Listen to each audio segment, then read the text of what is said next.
त्यांचं समर्थन करतायत। आपण सगळ्यांनी दिल्लीतल्या लोकांनी या प्रवृत्तींना खतपाणी घालू नये। हा महाराष्ट्राच्या आणि मराठी माणसाच्या अस्मितेचा विषय आहे। असे अनेक दुबे आले आणि गेले। मुंबईसह महाराष्ट्र अखंड आहे। 106 हुतात्म्यांच्या बलिदानातून ही मुंबईसह महाराष्ट्र आपल्याला मिळालेलं आहे। आणि ते 106 हुतात्म्यात दुबे चौबे मिश्रा नाहीत बरं का।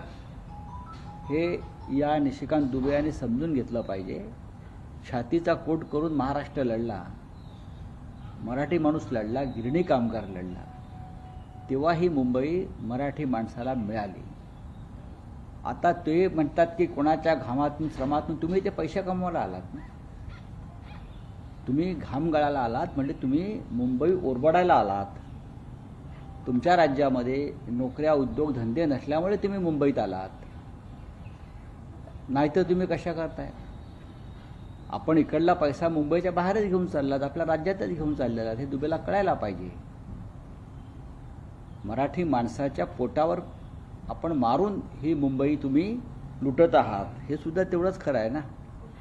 आपण काय मुंबईचं फार मोठं भव्य अशी मुंबई निर्माण करण्यासाठी ते आला नाहीत ना।